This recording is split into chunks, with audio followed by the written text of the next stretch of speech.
Hello, welcome to intelligent future with Alam. আজকে আমি কথা বলবো একটি জিপিএস ডিভাইস কিভাবে আপনার গাড়ির মেইন ব্যাটারিকে ড্রেন করে এবং ব্যাটারিকে নষ্ট করে। সো আমরা অনেক সময় সস্তার জিপিএস খুঁজি এবং সস্তার জিপিএস খুঁজতে গিয়ে সস্তার জিপিএস ইনস্টলেশন করার পরে দেখা যাচ্ছে গাড়ির ইঞ্জিন বিভিন্ন সমস্যা দেখা দেয়।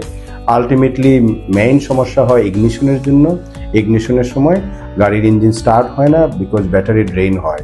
সো আপনারা হয়তোবা অনেকেই জানেন না, আপনি যে জিপিএসটি কিনছেন সেই জিপিএসের ব্যাটারির যে ইন্টারনাল ব্যাটারি সেটা কিন্তু খুবই কম ব্যাটারি থাকে। এই কম ব্যাটারি অ্যাম্পিয়ার থাকাতে আপনার মেইন যে গাড়ির যে ব্যাটারি সেটার উপরে ইম্প্যাক্ট করে এবং ব্যাটারিকে ড্রেন করে এবং আলটিমেটলি ব্যাটারিকে নষ্ট করে ফেলে। এবং দেখা যাচ্ছে বছরের পর বছর যেখানে একটি ব্যাটারির স্ট্যান্ডার্ড ওয়ারেন্টি তাকে স্ট্যান্ডার্ড ওয়ারেন্টি পায় না, পাশাপাশি ব্যাটারি ড্রেন হওয়ার কারণে বিভিন্ন সময় বিভিন্ন গাড়ির ইঞ্জিন স্টার্ট এবং বিভিন্ন সমস্যায় পোহাতে হয়। সো আমি সরাসরি চলে যাচ্ছি একটি জিপিএস ব্যাটারিতে স্ট্যান্ডার্ড ইন্টারনাল ব্যাটারি থাকা উচিত 300 এম্পিয়ার, মিনিমাম 300 এম্পিয়ার।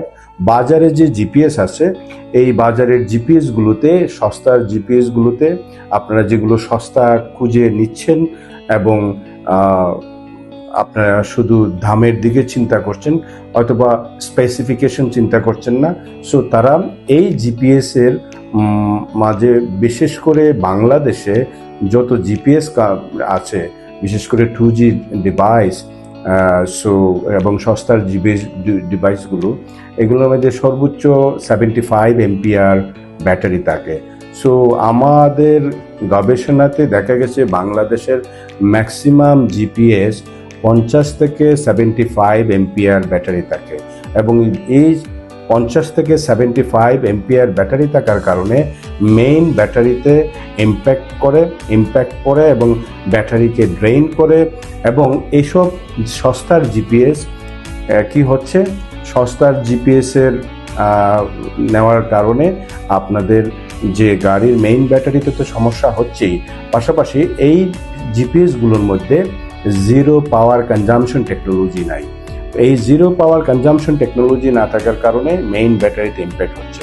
আমি যদি আমাদের যে এটাও কিন্তু একটাই জিপিএস ট্র্যাকার, এবং এটা আপনি এই সস্তার জিপিএস ডিভাইস যে দাম দিয়ে কেনেন এটাও কিন্তু সেম দাম, কিন্তু স্ট্যান্ডার্ড একটা দাম আছে এবং এটা রাশিয়ান ট্র্যাকার।